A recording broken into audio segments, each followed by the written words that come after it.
students. Today we are discussing the topic accounting treatment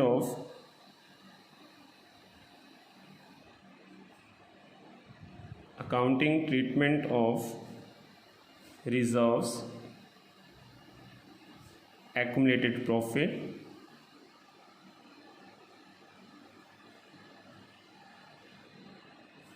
surplus and losses on the change in profit sharing ratio,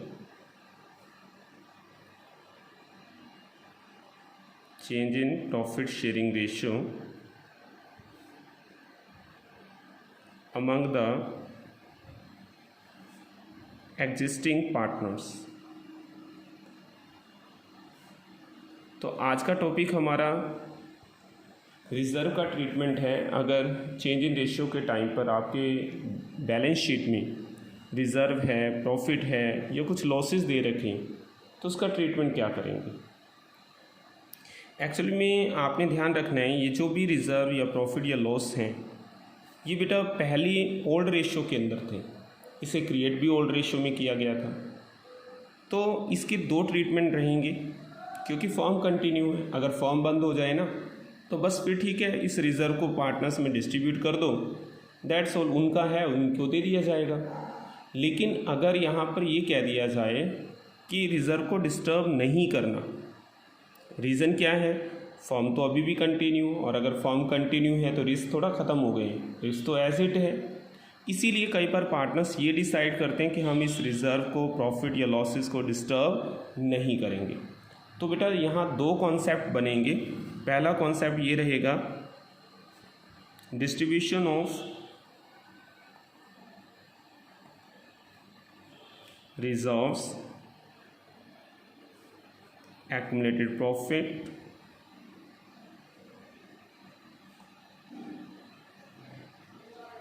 and surplus. आप इसमें surplus और losses भी कर सकते हैं, accumulated profit, surplus and losses, क्योंकि हो सकता है बैलेंस लॉस भी दिया हो। पहला तो है डिस्ट्रीब्यूशन है, और दूसरा है जब इसे डिस्टर्ब नहीं किया जाएगा, when partners decide not to be disturbed or distribute reserves, accumulated profit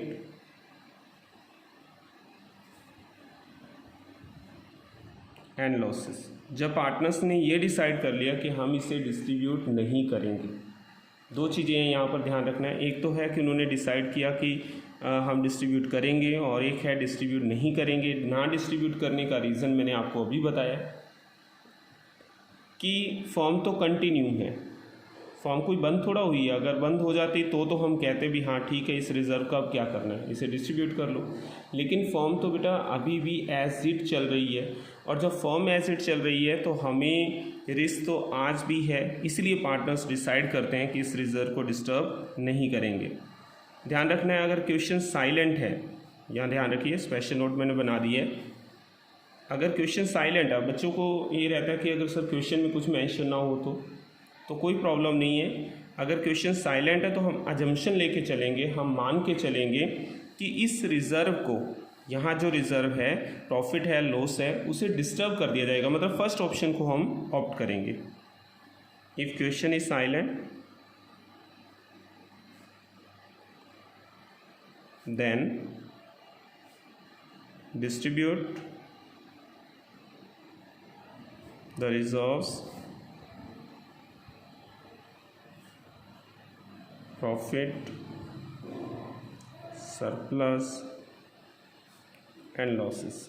तो आप उसे डिस्ट्रीब्यूट करेंगे। मतलब क्वेश्चन में जब तक ये मेंशन ना हो ना कि डिस्ट्रीब्यूट नहीं करेंगे, तब तक आपने उसे डिस्ट्रीब्यूट करना है। मतलब आपको क्वेश्चन साइलेंट है तो आप उसे डिस्ट्रीब्यूट करेंगे, बस दैट्स ऑल, सिंपल सी बात। अगर क्वेश्चन में कुछ मेंशन नहीं, आप उसे डिस्ट्रीब्यूट कर दो।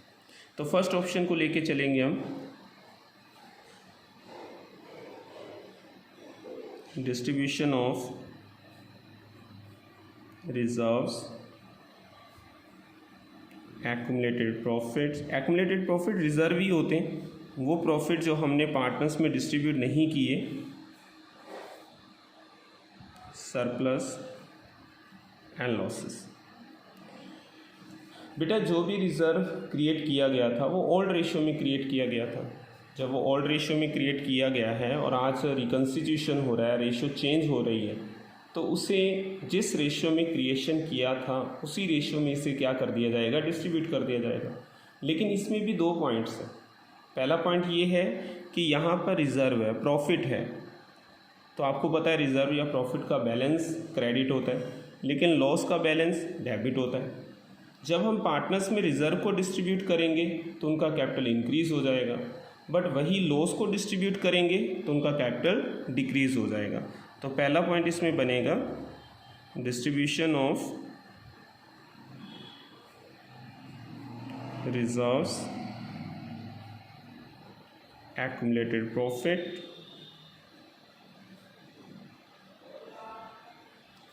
And surplus. सरप्लस होता है कि अगर कोई हमारे पास स्पेसिफिक रिज़र्व है और बच्चों उसका बैलेंस है, जिस पर्पज़ के लिए उसे बनाया गया, अगर वो पर्पज़ सॉल्व करने के बाद भी बैलेंस रह जाता है तो उसे हम सरप्लस कहते हैं। ठीक है, तो यहाँ पर जब रिज़र्व को डिस्ट्रीब्यूट करेंगे, सिंपल सी बात याद रखनी है, रिज़र्व का बैलेंस क्रेडिट होता है, प्रॉफिट्स का बैलेंस क्रेडिट है। जब उसे डिस्ट्रीब्यूट करेंगे तो डेबिट कर दीजिए, तो एंट्री बनेगी reserves account debit, credit balance of P&L account. अब बेटा credit balance of P&L means profit होता है, प्रॉफिट का बैलेंस क्रेडिट है, डिस्ट्रीब्यूट करेंगे तो debit. General reserve account debit,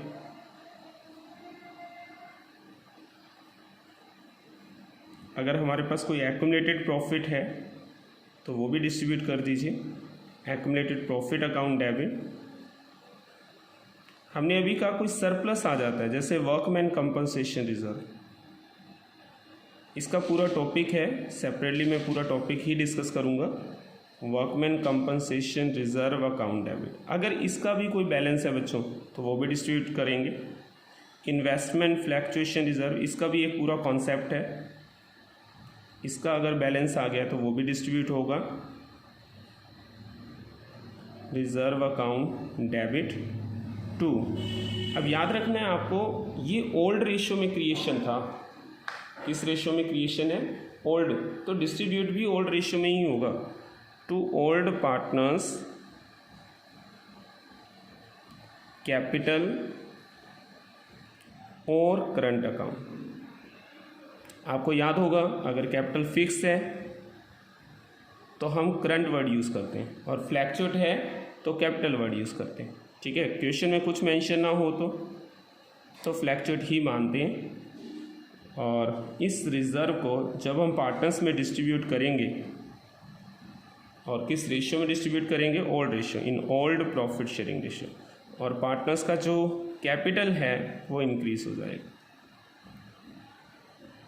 ठीक है, तो सिंपल सी बात है, अगर चेंज इन रेशियो के टाइम पर आपके पास बैलेंस शीट में कोई रिजर्व है, प्रॉफिट है, लॉस है, तो आप उसे ओल्ड पार्टनर्स में डिस्ट्रीब्यूट कर दो अगर क्वेश्चन में कुछ मेंशन नहीं।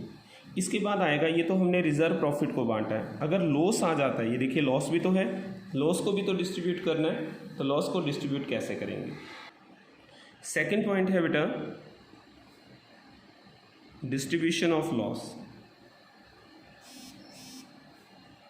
अब लॉसेस को डिस्ट्रीब्यूट अगर हम करते हैं, या हम यहाँ पर लॉस को डेबिट बैलेंस ऑफ P&L भी कह सकते हैं, और distribution of losses fictitious assets, fictitious asset भी हमारा लॉस है, एट्सेट्रा।